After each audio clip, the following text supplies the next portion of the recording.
할아버지도 노예였고, 그리고 4대 중조 할아버지도 노예였고, 그리고 노예 근성이 몸에 배다시피 한 그들인데, 하루아침에 6월절 어린 양의 피에 구속으로 말미암아 신분이 바로의 노예에서 하나님의 백성으로 바뀌었다 이 말이에요.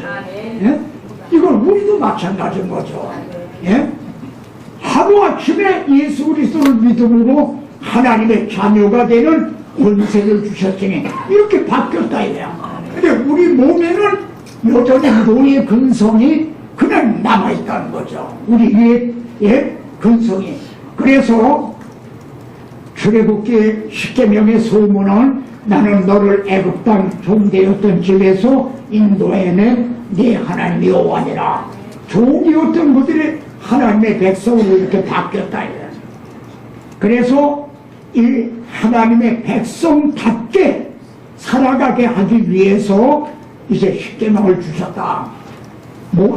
베드로는 사도행전에서 복 없는 자의 손을 빌어서 주님을 십자가에 못 박아 주겠다는 복 없는 자라는 말을 해요. 유대인들은요, 이방인들을 복 없는 자로 보고 있는 거예요. 복 없는 자. 자기들은 하나님께로부터 율법을 받은 사람이라는 거죠. 근데 저들은 복 없는 자다. 우리나라 옛날 표현들 하면 저들은 쌍놈이라는 거지. 우리 양반인데 우리 선민이다. 이런 긍지를 가지고 있었던 거거든요. 그래 하나님의 백성답게 살아가게 하기 위해서 이 10계명을 주신 의도, 교훈적인 의도는 그렇다. 시작. 나는 너희 하나님이 되려고 너희를 애굽 땅에서 인도해내 여호와라. 내가 거룩하니 너희도 거룩할지어다. 예?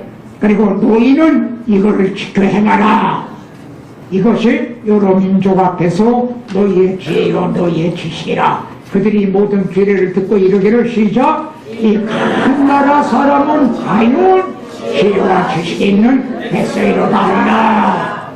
이 지켜 행하는 걸 보고 과연 예수 믿는 사람은 다르구나 이렇게 되리라는 거죠. 이것이 교훈적인 겁니다. 그런데 그런즉 율법은 무엇이냐? 봉법함으로 더한 것이라. 율법이 없으면 어떻게 되죠? 무보천지가 된다. 예. 무보천지. 예? 그래서 봉법함으로 죄가 더 확산이 되지 않게 하기 위해서 이제 억제하기 위해 죄를 억제하기 위해서 주신 거다. 이게 교훈적인 의미입니다. 근데 더 중요한 거는요, 신학적인 의미가 있다는 겁니다. 여기에는요. 자, 이 점을 좀 또 명심하시죠. 출애굽한 목적지는요, 신의 산이 아니에요. 시온 산이에요, 목적지가. 여기에 분명히 나옵니다. 나팔소리와 말하는 소리에 있는 곳에 이른 것이 아니라 너희 목적지는 신의 산이 아니라는 거죠. 너희가 이른 곳은 시온산과 시온산이 목적지라 이거야. 그런데 신의 산을 반드시 통과해야만 된다는 거예요. 이게 오늘 우리들에게도 그대로 적실성이 있는 거예요. 신의 산을 반드시 통과해야만 돼. 왜냐하면은 신의 산에서 율법을 받고 율법을 통해 뭘 깨닫죠? 죄를 깨달은 사람만이 시온산에 가서 내가 나의 왕을 거룩한 산 시온에 세웠다 하신 그리스도를 만나게 된다. 그러니까 신의 산에서 율법이 우리를 말해요. 그리스도인께로 인도하는 초등교사가 된다 이거예요. 그것도 하세요. 네? 이해되십니까? 아이고, 이보세요. 율법이 신의사에서 주어진 율법이 우리를 그리스도에게로 인도하는 이 시온산으로 인도해서 그리스도를 만나게 해주신다는 거죠. 이게 신학적인 의미입니다. 그러니까 율법을 주셨지만 율법을 행함으로 의롭다함으로 얻고 구원 얻으라고 주신 것은 아니다. 그걸 온 율법으로 이제 의롭다함을 얻지 못할 것은 우리보다도 하나님이 더 잘하신다. 오히려 우리가 그걸 인정을 하기를, 자유 구원의 불가능성을 인정하기를 원하시는 거죠. 그런데 이 구도를 보면은 오늘의 그리스도인들이 시내산을 통과해서 그리스도를 만난 건가?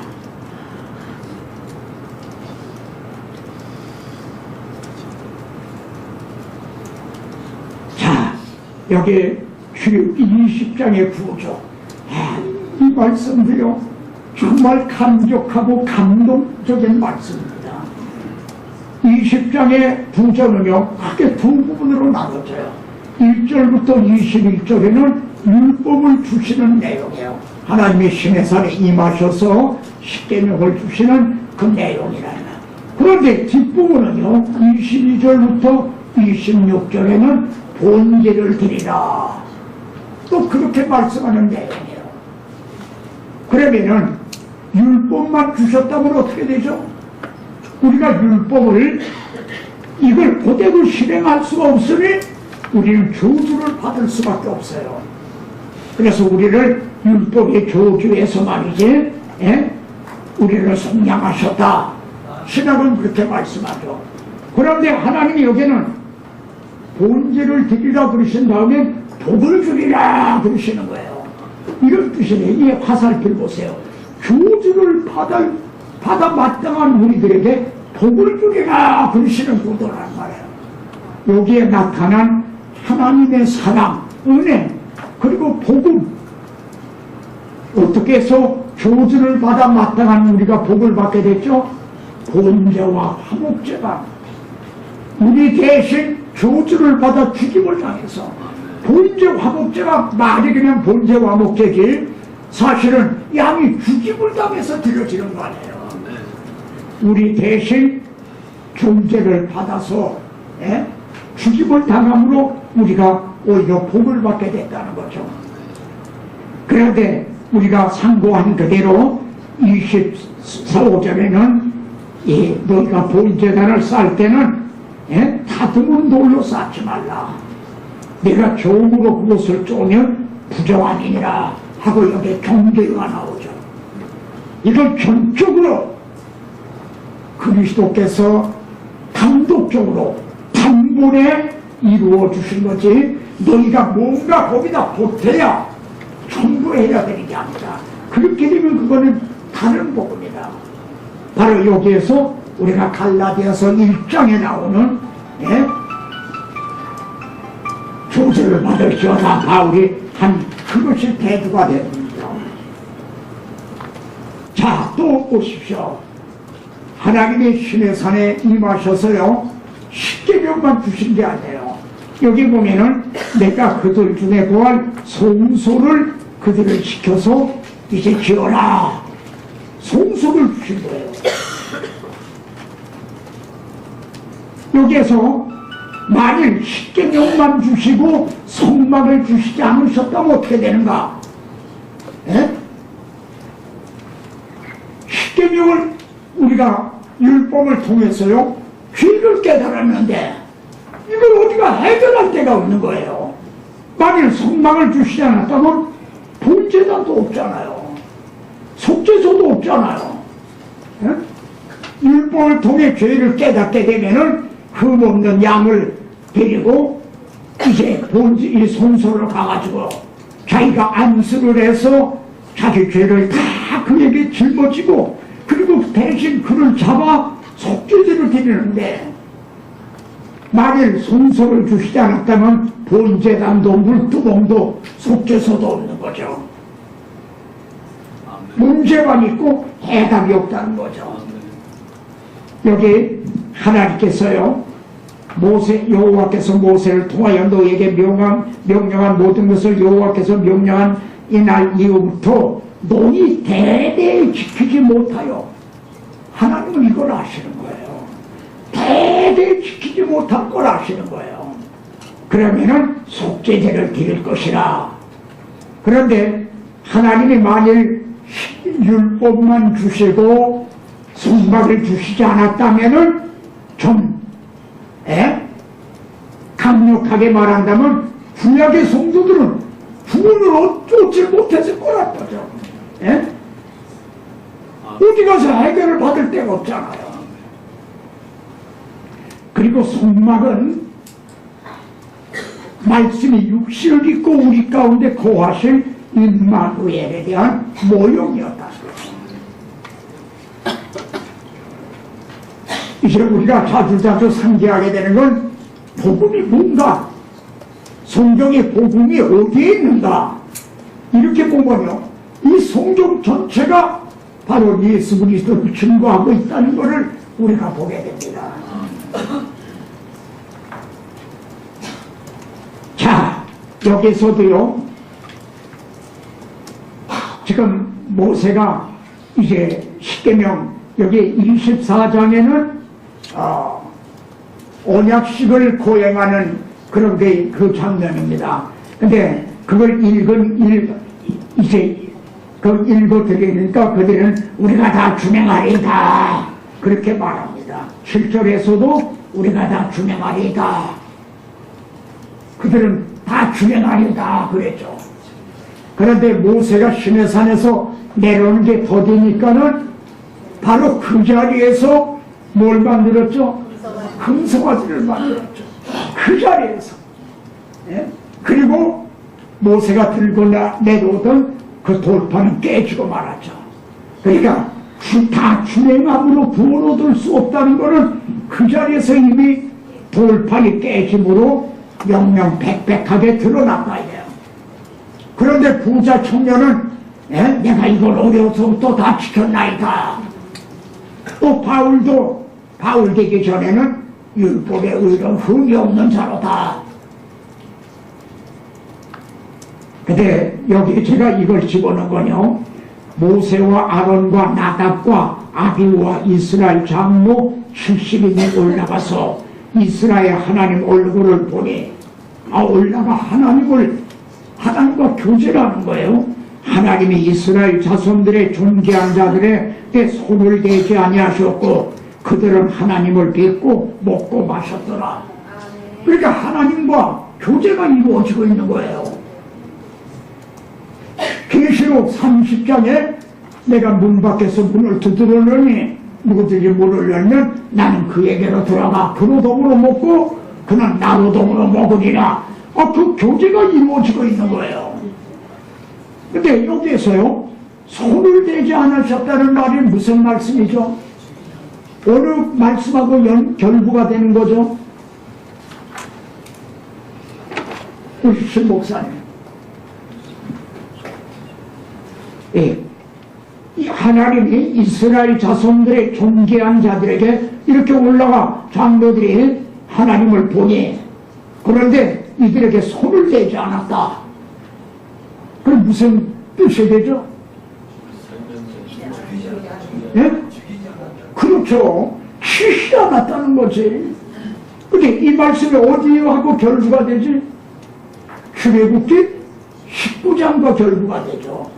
모세 보고 너는 시내산에 지경을 정하라 이렇게 철조망을 치든, 그래서 이걸 많이 침범하면 사람이든 짐승이든 손을 대지 않고 그냥 죽임을 당한다. 그러니까 가까이 오지 못하냐라. 왜요? 하나님이 시내산을 왜 오셨죠? 자기 백성이 있으니까. 그런데 왜 가까이 못 오게 했어요? 죄 때문에. 구약시대에 어린 양이 죽임을 당하는 이것으로는 죄가 그건 그림자였지 해결되지 못한. 근데 여기 손을 대지 않았다 그러셔요. 여기 바로 산 아래 제단을 쌓고 여호와께로 서로 번제와 화목제를 드리게 하고, 이로 인해서 그들이 하나님과 이런 교제를 나누게 됐다는, 이를 통해서 우리가 어떻게 하나님하고 이렇게 정말 교제를 나누게 되었는가, 화목하게 되었는가, 이를 여기서도 이제 보게 됩니다. 우리 찾아가라 하고 또 지나가죠. 주의 주시로 합교 믿음 묻기 위해 넌 존성 기도했나 주의 제자 앞에 모두 바치리죠 복을 받을 생각하라 주의 제자의 산제사 그의 후에 주의 마음을 쫓아가요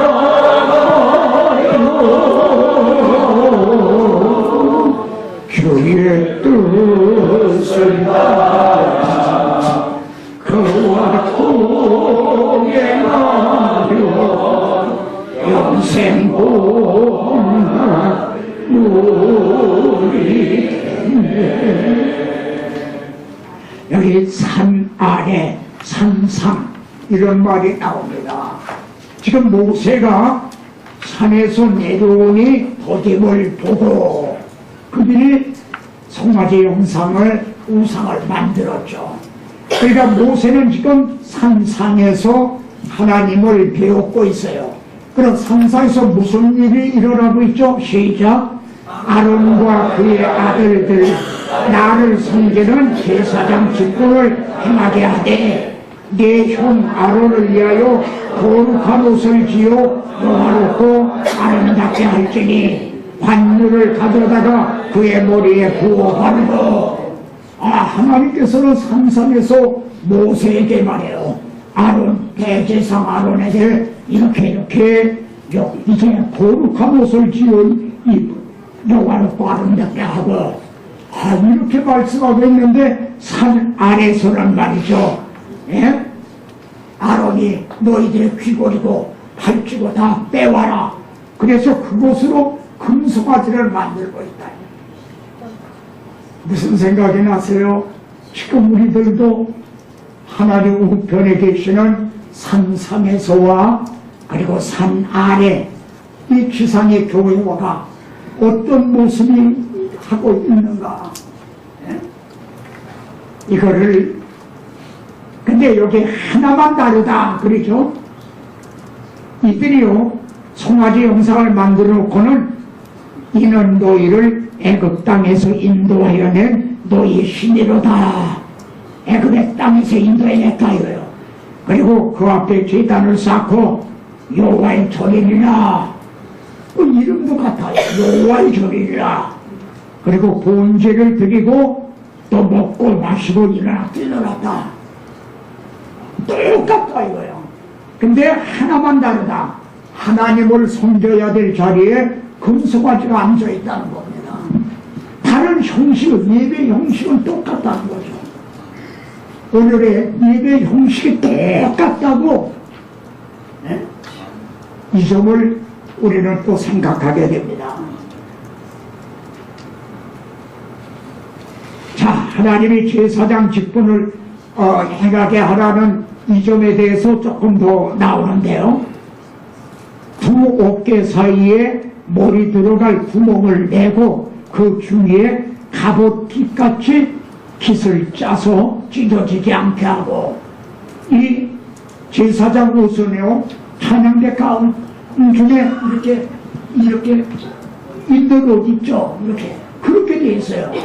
근데 구멍을 내고 그 주위를 갑옷깃같이 그렇게 막 이렇게 박으라는 거죠. 찢어지지 않게 입고 입을 때 또 벗을 때 실수로라도 찢어지지 않게 하더라서요.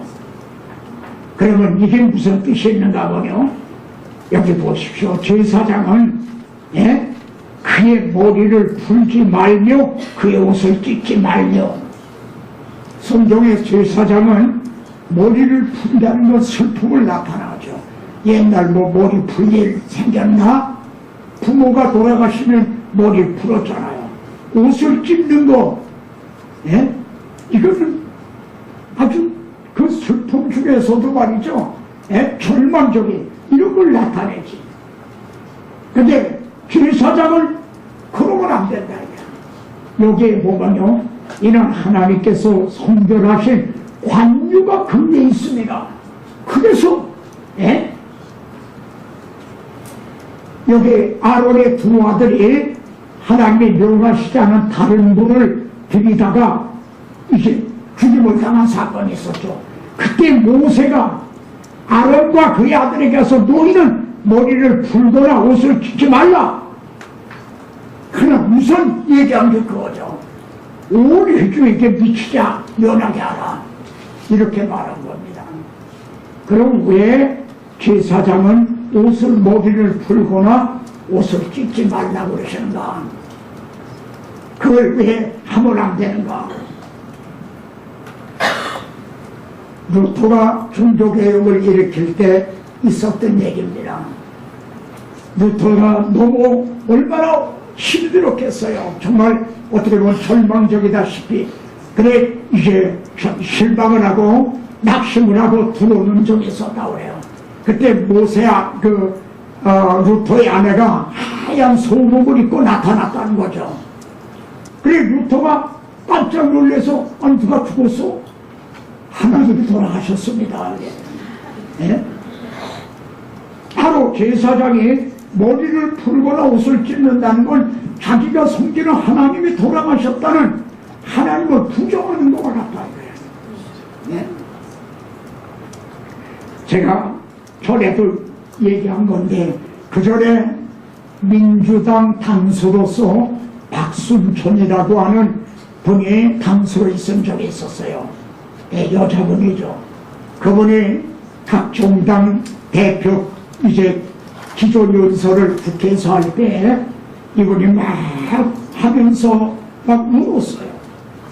근데 그 이튿날 신문에서는 사설에서 정치인은 울어서는 안 된다. 정치는 어떤 상황에서라도 백성들에게 국민들에게 희망을 줘야지, 용기를 줘야지. 정치가가 울면 백성들은 어떡하란 말이냐. 이걸 확대하면 이게 됩니다. 제사장이 머리를 풀고 옷을 찢고 한다면 여러분들이 손을 해가다 피곤하고 낙심하고 주저있다면 성도들 어떻게 돼요? 저도 여러분이 걸은 이제 자취를 그대로 다 걸어왔거든요. 그러니까 여기 계신 이제 우리 동역자들의 심정을 압니다. 이 작은 교회를 섬기게 되면요, 목사님도 피곤하지만 성도들도 피곤해요. 네? 목사님만 지치는 게 아니에요. 성도들도 지치는 거예요. 그때 이 말씀으로 그대에게 힘을 주고 용기를 주고 소망을 주고 이걸 치고 나가야 그 고비를 넘겨야지. 네? 머리를 풀지 말며 말이야. 그 관유가 또 있습니다. 우리는 홀몸이 아니잖아요. 성경을 모신 자들 아니에요. 바로 여기에서 우리들이 어떤 경우에라도 낙심하거나 좌절해서는 안 된다. 그렇게 되면은 나의 자신에게만이 아니라 온 회중에게 미침을 묘하게 하라. 그것이 교회 전체에게 영향을 미치게 된다는 거죠. 자, 모세가 지금 내려옵니다. 그런데 막 사람들이 먹고 마시고 뛰놀고 말이죠. 막 아우성치는 그 소리를 듣는 거예요. 그러면서 모세가 이런 말합니다. 이런 성전가도 아니요 폐하여 부러지는 소리도 아니라. 저는 여기에서 참 생각을 많이 했어요. 이런 성전가도 아니고 폐하여 부러지는 소리도 아니라. 오늘의 예배 드리는 걸 보면요, 가만히 이렇게 예배 드리는 거 보면 어떻게 보면 이게 정말 하나님이 받으심직한 참 예배 같기도 하고, 또 어떻게 보면은 이건 참 예배 같지가 않기도 하고, 이걸 생각하게 했다는 순전가 같기도 하고 폐하여 부러지는 것도 같기도 하고 참 예배 같기도 하고 아닌 것 같기도 하고.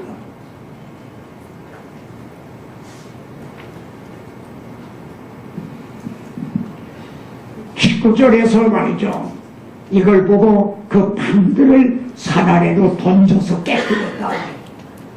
이건 모세가 개인적으로 그렇게 했다는, 그렇게 보면은 안 되겠죠. 어떻게 자기가 그 자기 개인의 감정으로 얘기해서 이건 하나님의 섭리 가운데 이루어졌다라고 봐야 되겠죠. 그러니까 벌써 율법을 행함으로 구원을 얻을 수 없다는 것은 이때 이미 결판이 난 거예요. 예? 하나님께서 그들을 진멸하고 너를 큰 나라가 되게 하리라. 이스라엘은요, 두 번의 치명적인 죄를 범했어요. 하나는 이때예요. 그리고 또 하나는 열족장이 우리가 한 장관을 세우고 애굽으로 돌아가자 반역한 그때예요. 그때도 하나님은 이런 같은 말씀을 했어요. 내가 그들을 진멸하고 너를 큰 나라가 되게 하리라. 이게 무슨 뜻이죠? 이스라엘을 하나님이 선민으로 삼으시고 폐하겠다는 거예요. 그리고 다른 그들을 진멸하고 너를 큰 나라가 다른 나라를 세우시겠다는 거지. 그러니까 모세가 어떻게 했어요? 아브라함과 이삭과 이스라엘을 기억하소서. 하나님이 그들에게 뭐라고 언약을 세워주셨습니까? 하나님의 언약하고 맹세하시지 않았습니까? 근데 이걸 어떻게 피하십니까? 그래 하나님의 뜻을 돌이키셨다. 네.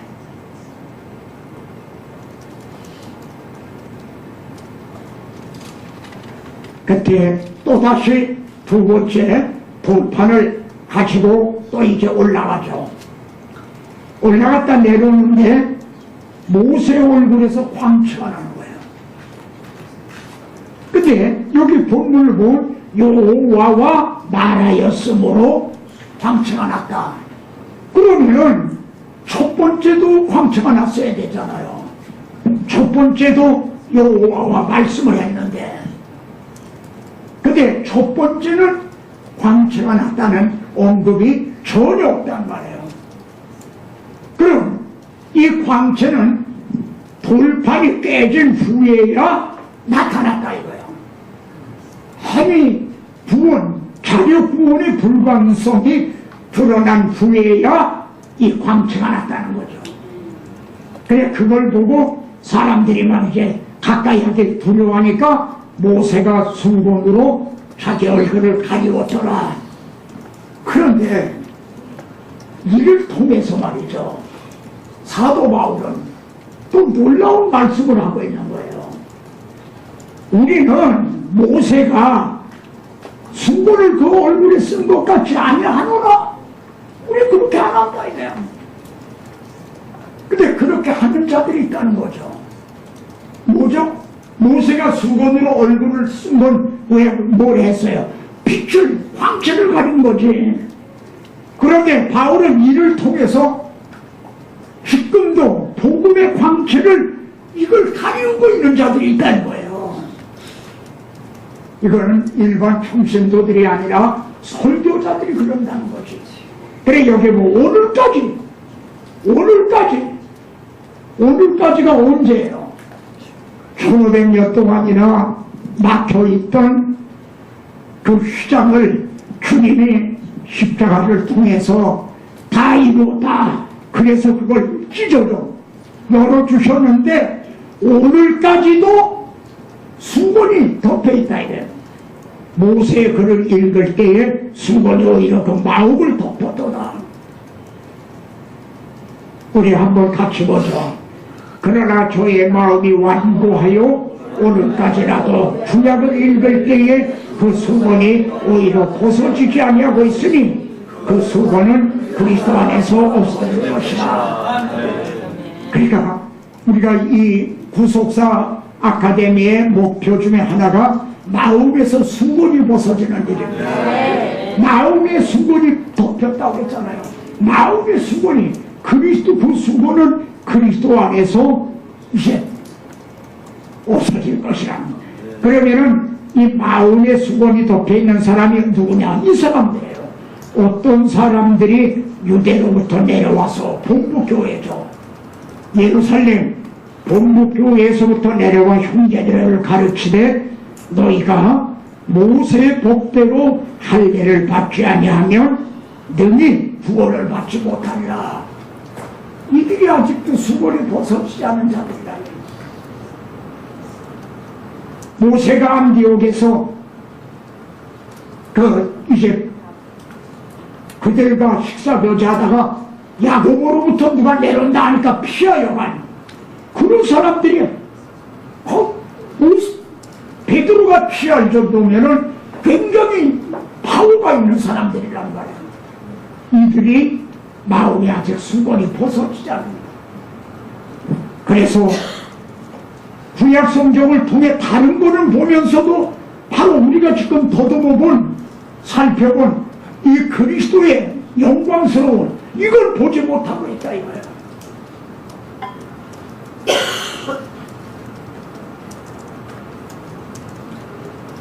그런데 여기 또 하나 우리가 좀 생각해 볼 그런 문제가 나옵니다. 이 향단이 있죠. 향을 피우는 분향할 제단. 그걸 만들어서는 어디다 두라 위치가 휘장 밖에 두라 그랬어요. 구약 성경에 분명히 휘장 밖에 둬요. 이렇게 지성소하고 성소 사이를 막은 휘장 밖에다가 둔다 이거야. 근데 신약 성경의 히브리서에서는요, 또 둘째 장막, 둘째 휘장 뒤에 있는 장막을 지성소라 일컫나니. 그런데 금향로와 사면을 금으로 싼 언약궤, 복궤가 있고, 여기 금향로가 지성소에 있는 거로 또 나온다는 거예요. 그럼 이게 어떻게 돼서 이렇게 여기에서는 이걸 성경에 오류가 있는 건가? 학자들은 이걸 어떻게 설명하고 있는지 모르겠어요. 여러분 가지신 좀 주석이나 이런 거 한번 참고해 봅시오. 저는 기도하는 가운데 이래서 이렇게 하고 있구나. 저는 이것이 절대적이다 그렇게 말씀드리는 건 아닙니다. 이건 참고만 하시길 바랍니다. 히브리서에는 말이에요, 뭐가 강조가 되어 있는 줄 아세요? 휘장이, 주님이 십자가상에서 다 이루었다 할 때 휘장이 열려졌어요. 하나님 앞에 나아가는 길이 열린 거죠. 그리고 제1차로 테이프를 끄는 분이 누군가요? 1차로 고속도로가 개통이 돼서 제일 처음에 달린 분, 들어간 분이 시작, 염소와 송아지의 피로 하지 아니하고 오직 자기의 피로 영원한 속죄를 이루사 단번에 성세에 들어가셨나니라. 우리 주님이 제1차로 들어가신 거예요. 근데 이 향단은 말이죠, 바로 주님이 우리의 중보자가 되시는 그거에 대한 또 모형이거든요. 옆에는 떡상이 있고 또 여기는 등대, 일곱 등잔이 있고, 이제 세상에 빛이 되시고 생명의 떡이 되시고 우리의 중보자가 되시는. 근데 구약시대에는 그게 밖에 있었다 이거야. 아직 막혀서. 근데 이제는 신약에서는 열려져서 이제 안에 있단 말이에요. 여기 들어와요. 그러므로 앞서 가신 제1차로 주님이 모습으로 들어가셔서, 그리고 우리의 향단을 말해요. 그러니까 우리들의 기도하는 우리의 향단도 휘장 밖에 있는 게 아니에요. 여러분은 지금 휘장 밖에서 기도하는 게 아니라 휘장 가운데로 열어놓으신 새롭고 산 길을 통과해서 은혜 보좌 앞에, 그러니까 여러분의 향단도 이제는 지성소 안에 보좌 앞에 있는 게 된다. 그리고 앞서 가신 예수께서 영원히 멜기세덱이 되어 우리를 내어 들어가셨나니라. 시작. 그러므로 우리는 분별하심을 받고 때를 따라 돕는 은혜를 얻기 위하여 은혜의 보좌 앞에, 은혜의 보좌 앞에, 지성소죠, 은혜의 보좌 앞에 당대히 나아갈 것이라. 저는 이 히브리서의 이 관점, 이 히브리서의 문맥에서 이것이 해석이 된다는 거죠. 히브리서의 문맥에서 다른 데서 이렇게 얘기하면은 이거는 맞지가 않는데, 이 히브리서의 문맥에서 향로가 그래서 지성성이 있다고 그러는구나. 저는 그렇게 보았던 겁니다. 자, 성막을 하나님의 보여준 시간대로 설계대로 이제 그걸 지었는데 그걸 분담을 해서 지었죠. 휘장은 여자 반에서 짜고 복배 같은 건 부사셀 이런 사람이 했는데 39장은요 모세가 그걸 일일이 점검을 해요. 하나님이 명하신 대로 했는가 하고. 근데 명하신 대로 되었기 때문에 축복하였더라. 만일 명하신 대로 하지 않았다면 어떻게 되겠죠? 축복 대신에 오히려 저주를 받게 되고 화를 받게 되겠죠. 그래서 39장에는 명하신 대로 됐다는 게 10번이나 나와요. 10번이나 강조되어 있다는 거예요. 자, 이 말씀은 우리에게도 명하신 대로 교회를 섬겨야 된다는. 그러면은 우리의 성막 식양은 뭔가요? 우리에게 주어진 설계도는 뭔가요? 그게 성경인 겁니다. 우리에게 성경이 이제 설계대가 주어진 거지. 이는 하나님의 길이요 진리의 기둥과 터이라. 바울이 디모데에게 목회 서신을 보내면서 너는 이대로 섬겨라. 하나님의 명하신 대로 이대로 섬겨라. 지금도 우리가 하나님 명하신 대로 섬기기만 하면은 축복하였더라. 그래서 40장에는요 이 분담해서 지은 거를 조립을 하는 게 나오죠. 그런데 거기에도 명하신 대로 되니라는 건 8번이나 나와요.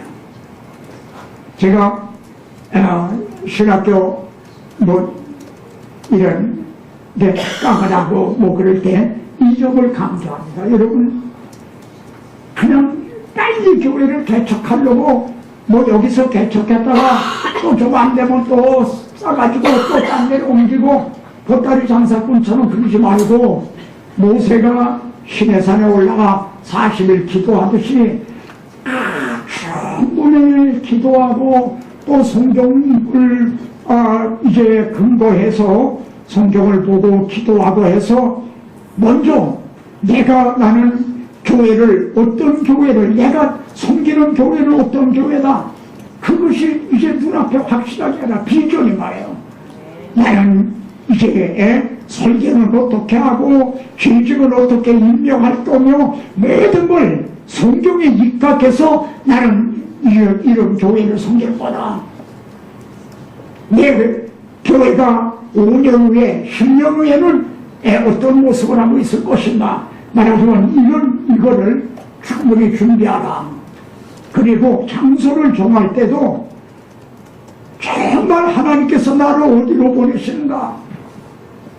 제가 목회하면서 이제 우리 동역하는 말하자면 부교역자들에게 이런 얘기를 자주 물었어요.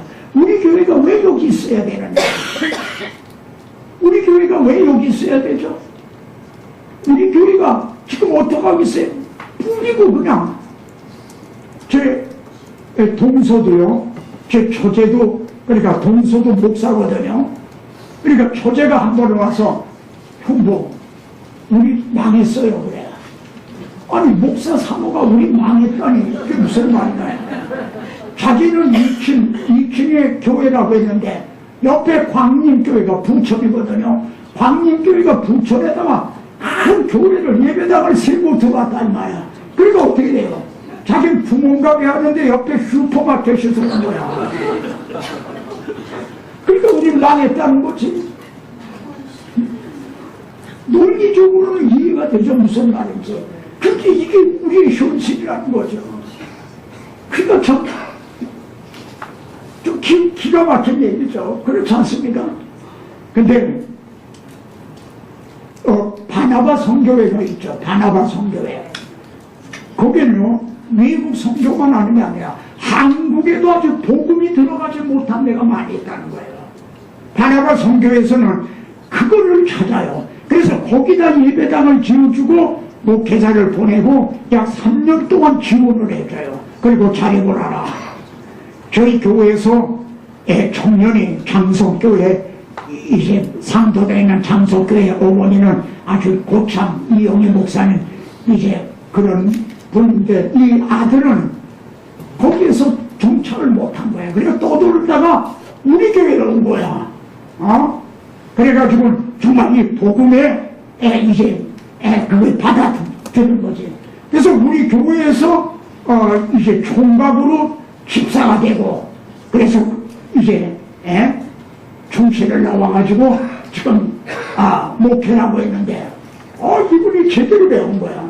아무도 가지 않는 저기 전북의 어느 섬에 있는 바나바 성교회에서 거기다가 예배당을 지어주고 다 했는데, 누가 정착을 못한 게 보내면 얼마 있다가 오고 또 보내면 얼마 있다가 오고, 거기를 자원해 간 거예요. 이분은 제대로 배웠죠. 자원해 간 거야. 근데 바나바 성교회에서 그분을 거기서 끌어내서 영동인가요? 거기 있는 거기 미랄교회라는 그리로 보냈어. 거기도 목회자가 있는 거야. 예배당은 이제 크게 짓고 그랬는데, 저도 거기 가서 몇 번 설교도 하고 그랬거든요. 그런데 거기 가서 해서 지금 교회가 얼마나 부흥이 됐는지 몰라요. 목회자들이 발도 못 붙이는 그런 데인데, 제가 가니까 목사님, 내가 고민이 있습니다. 그래. 뭐냐니까, 이 예배당을 홀고 다시 지어야 되는가? 나는 예배당은 다시 짓지 않는다. 마음 먹었고 또 약속을 했는데, 이게 사람이 많아서 이제 수용할 수 없으니 이거 예배당을 홀고 다시 지어야 되나? 그게 옳은 건가? 뭐 사람이 교회 예배당 짓고 지금 혼욕키거든 말이죠. 말하자 그런 문제지. 이걸 다시 지어야 되는 게 옳은 건가? 아니면 안 해야 되는가? 이것 때문에 고민한다는 거예요. 이런 분들이 있어요. 여러분들이 또 그렇고요. 그러니까 이 하나님의 명하신 대로만 지금도 섬기기만 한다면 어떻게 돼요? 시작. 그 위에 구름이 휘박에 덮이고 여호와의 영광이 성막에 충만함에 모세가 들어갈 수가 없었다. 얼마나 충만하면 모세가 들어갈 수가 없는데, 불이 났는데 애가 집안에 잠자고 있어. 근데 소방수건이 들어갈 수가 없어. 불이 꽉 차서. 그걸 영상하게 하는 거죠. 얼마나 영광이 충만하면. 그런데 이것이 솔로몬이 성전을 줬을 때도 동일하게 여호와의 전에 가득해서 제사장이 그 전에 눈이 들어가지 못하였고, 제사장도 밖에 있었다 이거야. 근데 이 성전, 성막은 말씀이 육신이 되어 오신 그 영광을 통해 아버지의 독생자의 영광이요 은혜와 진리가 충만하더라에 대한 그림자인 거죠. 그런데 여기서 끝이면 안 돼요. 그럼 우리의 적용점이 없는 거지. 이제는요, 성경이 우순절 다락방에 가득하고 120문도들은 밖에서 들어가지 못하고 있었다. 그게 안 돼요. 구약에는 모세도 밖에 있었잖아요. 제사장들도 밖에 있었잖아요. 근데 여기에는 각 사람 모두에 임해서 예수 그리스도의 구속으로 말이야. 그리고 고린도전서 여기에서는 너희가 하나님의 성전인 것과, 여기 너희가는 교회 공동체를 말합니다. 또 6장에서 너희의 몸은, 여러분의 몸도 하나님의 성전이라는 거예요. 그리고 성령님이 거하신다는 거지. 예수 그리스도의 구속으로 말이야.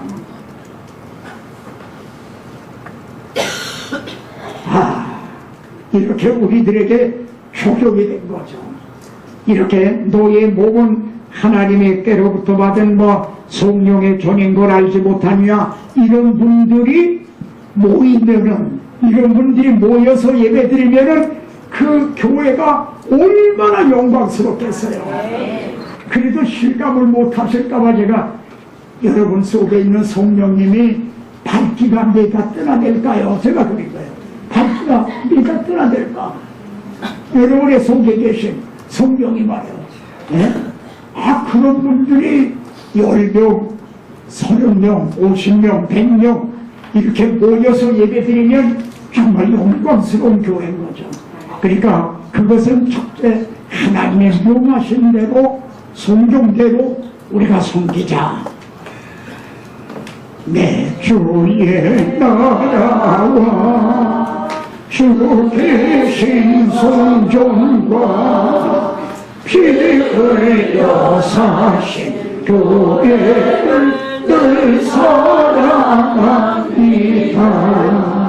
내 주의 교회는 정성과 같아서 눈동자같이 하기서 늘 보호하시네. 이 교회 위하여 눈물과 기도로 내 생명 다하기까지 늘 봉사합니다. 성도의 교제와 교회의 생활과 우주와 맺은 언약을 늘 좋아합니다. 하늘의 영광과 베푸신 축복이 주와 함께 영원히 10월에 넘치네.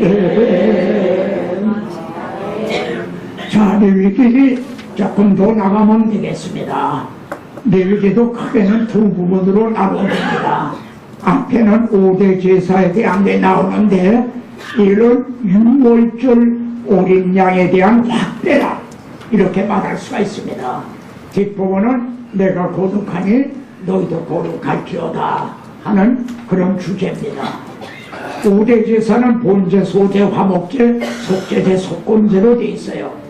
근데 이것은 하나님 중심으로 볼 때의 순서고 우리는 먼저는 이제 속죄제를 드려야 되는 거죠.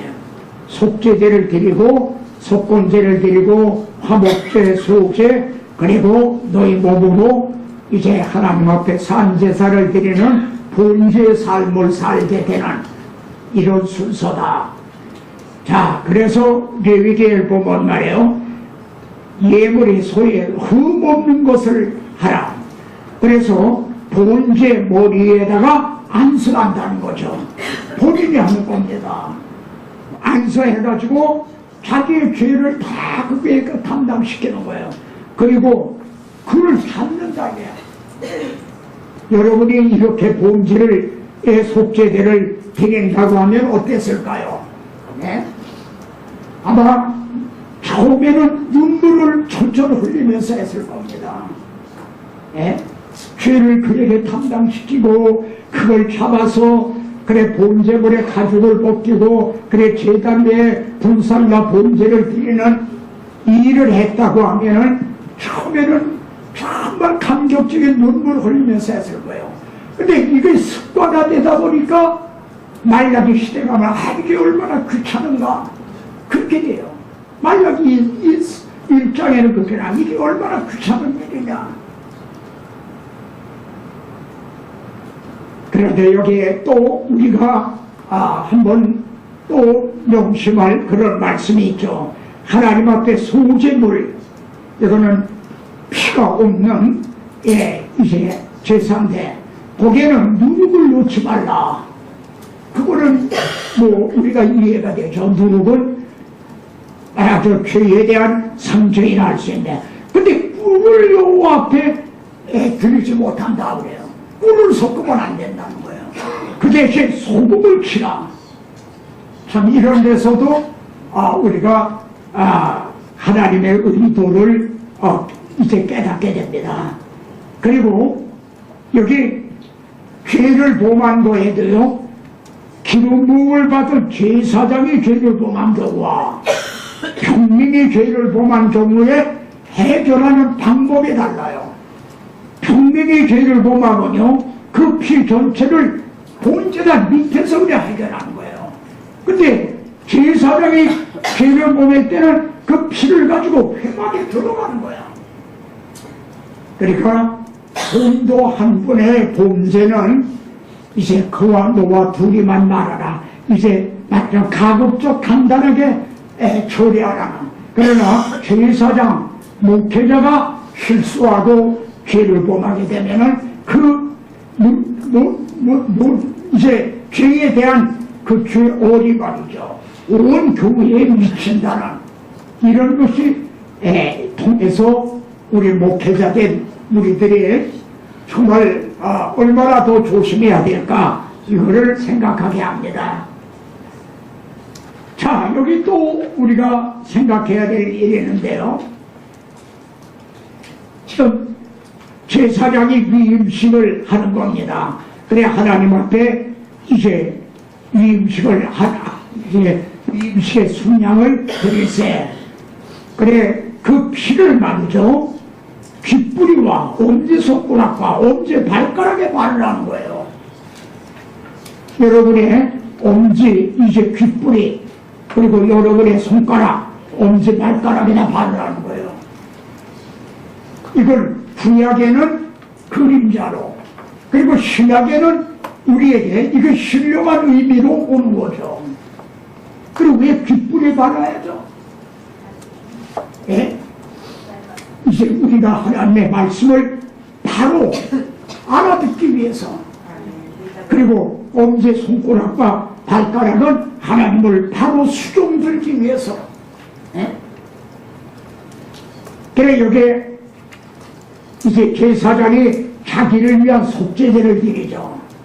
이자벌 히브리서에는 구약의 제사장들은 자기를 위해서 속죄제를 드렸다. 자기도 죄인이니까. 그러나 우리 주님은 그렇지 않았다. 그런 걸 나오죠. 그 다음에 백성을 위한 속죄제를 드렸어요. 자기를 위한 속죄제, 백성을 위한 속죄제. 지금 위임식을 하고 하는 건데요. 그러니까 여호와의 불이 여호와에게서 나와서 제단 위에 본제물과 기름을 사른지라. 이 장면이 왜 나오냐면 다른 물을 담아 드렸다고 했잖아요. 나답과 아비후가 바로 여기 불이 여호와 앞에서 나와 제단 위에 본제물과 기름을 살라서 본제단에 불이 붙은 그 불이 꺼지지 않게 이제 보존하고, 그래서 그 불을 담아다가 드려야 되는데 그 본제단에 불을 담아서, 근데 이들은 명령하지 아니한 다른 불을 담아드렸다 이거야. 이것이 우리들에게도 또 하나의 경제가 되는 거죠. 우리는 정말 주님이 우리 대신 대속제물이 되신 그 십자가의 구속의 은총에 근거해서 모든 예배와 모든 찬양과 이 모든 게 드려지고 있는가? 그때 죽임을 당했잖아요. 아니 예배들이 다 죽임을 당했다니까. 그러니까 하나님은 드림은 우리에게 있지만 받으시는 건 하나님에게 있다 이거야. 뭐 우리가 드리기만 하면 하나님은 그냥 덮어놓고 받으시는 게 아니다. 근데 여기에 우리가 생각할 말씀이요, 계시록에 나와요. 자 보십시오. 천사가 창모를 가지고 기근의 불을 담아다가 땅에 쏟았다 이거야. 그러니까 무해와 원성과 번개와 말하기보는 재앙이 일어난 거죠. 그럼 본제 이 제단의 불을 담아다가 드렸다. 이게 무슨 뜻이죠? 왜 그들이 이런 진노를 받아야 되죠?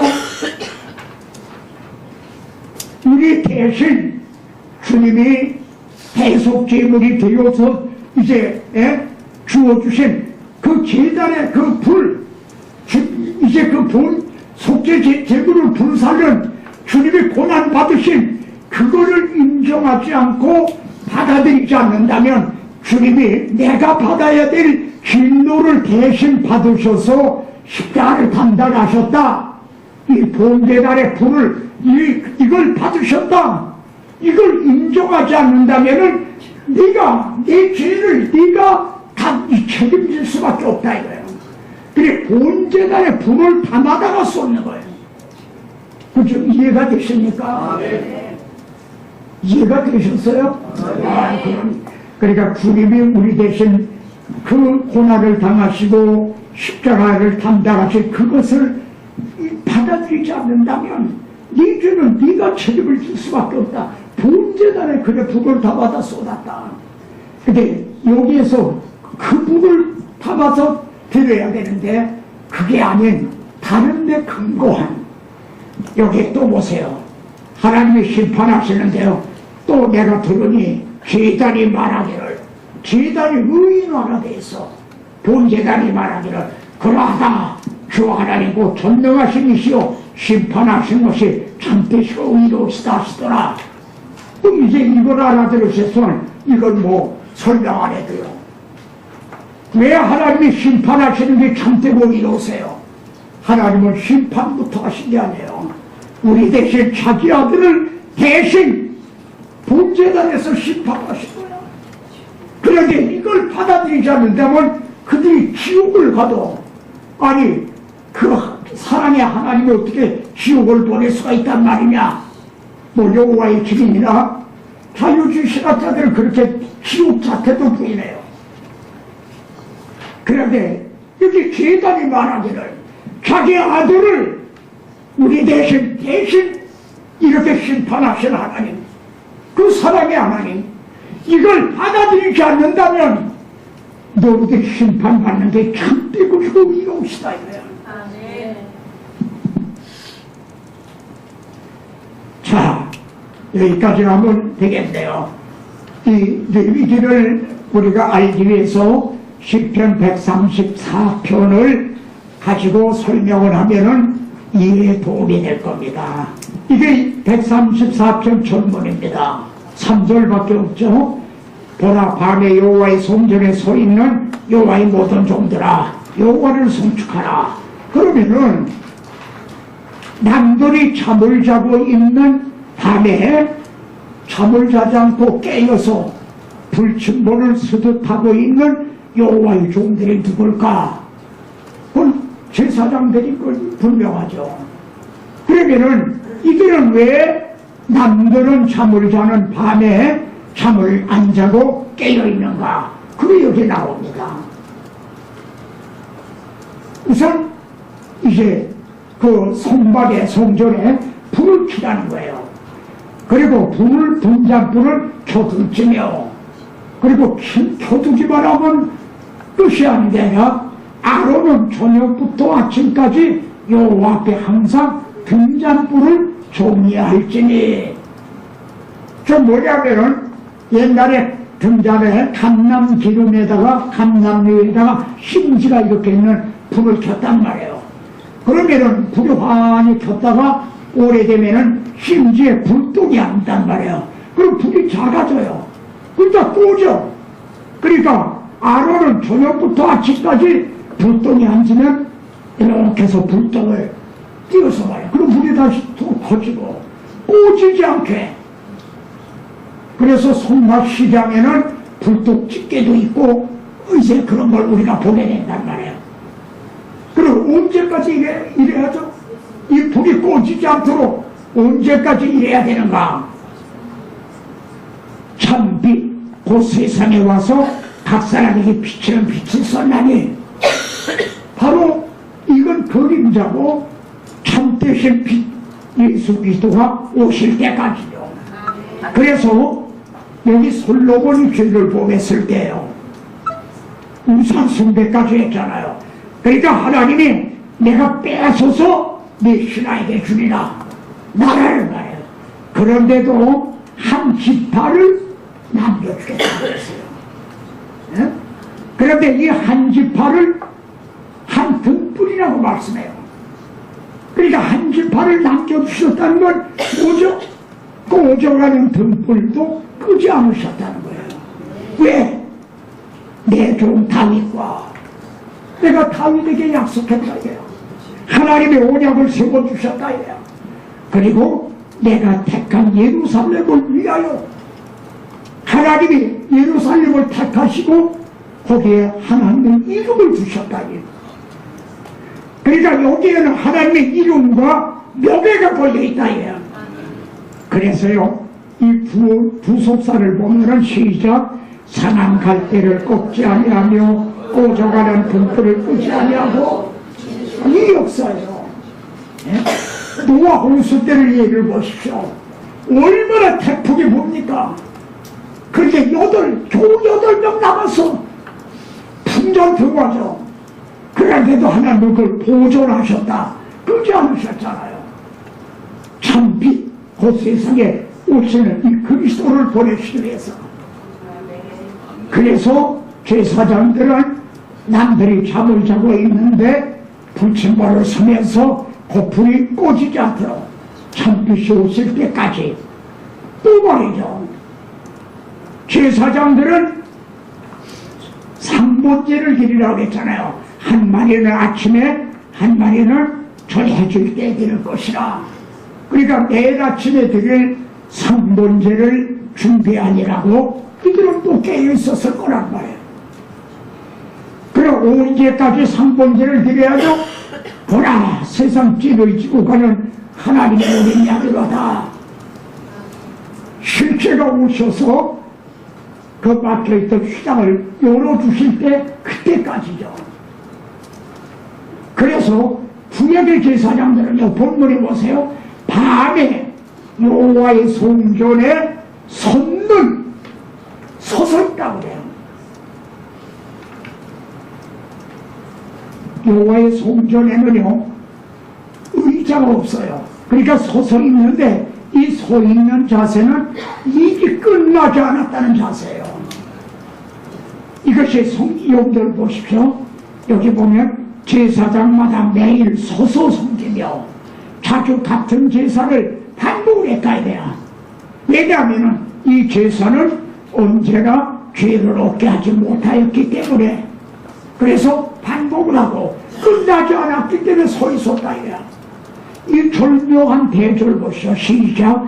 오직 그리스도는 죄를 위하여 한 영원한 제사를 드리시고 하나님 우편에 드려 앉으사.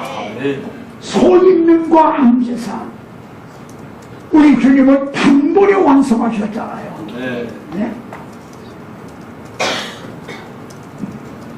그러니까 134편 여기를 통해서도 우리가 이 영광스러운 풍성한 그리스도를 통한 복음을 우리가 만나게 됩니다.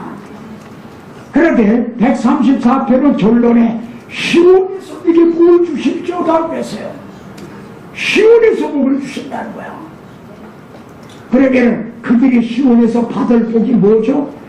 내가 나의 왕을 내 거룩한 산 시온에 세웠다 하시리로다 하는 그리스도를 통해서 주실 복. 아브라함에게 네 자손으로 인하여 천하만민이 복을 받게 한다는 그 복이죠. 이스라엘의 구원이 시온에서 나오기를 원하더라. 그러면은 이 본문이 우리에게는 어떻게 적용이 되는가? 누가복음에 그게 나오죠. 허리에 띠를 띠고 등불을 켜고 서 있어라. 우리도 등불을 켜고 서 있는 누구를 기다리는 자세인 거예요. 구약의 성도들은 초림하실 그리스도를 기다리고 있었어요. 우리의 신약의 성도들은 다시 오실 주님을 기다린다는 그게 다른 점이지. 서 있어라. 너희는 마치 그 주인이 혼인집에서 돌아와 문을 두드리면 곧 열어주려고 기다리는 사람과 같이 되라. 그리고 이렇게 깨어있는 것을 보면 그 종이 복이 있으리로다. 복이 있다는 거죠. 복이 있으리로다. 그러므로 너희도 준비하고 있으라. 생각지 않은 게 인자가 오리라. 이 성경의 통일성 그리고 성경의 일관성 잘 들어맞는 톱니바퀴처럼요 성경이 돌아가고 있잖아요. 네? 이거를 성령께서 이제 이렇게 성령의 감동하심으로 기록했기 때문에 이렇게 조화와 또 독일성이 있게 된 거지.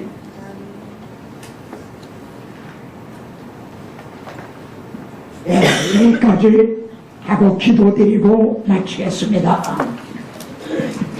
하나님 발 아래 앉아서 말씀을 받습니다. 하나님 속에 감추었던 비밀의 종륜을 저희들에게 깨닫게 하심을 감사를 드립니다.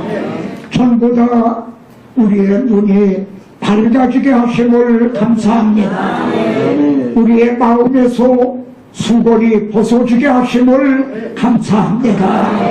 말씀과 함께 성령께서 하나님의 사랑을 우리 마음에 부어주심을 감사를 드립니다.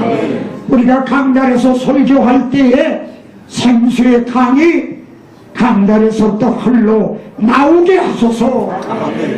이제 설교 말씀과 함께 하나님의 사랑이 흘러 성도들에게 전해지게 하소서. 온갖 구하고 생각하는 것에 더 넘치도록 하여 주실 우리 구주 예수 그리스도 이름으로 기도를 드립니다. 아멘.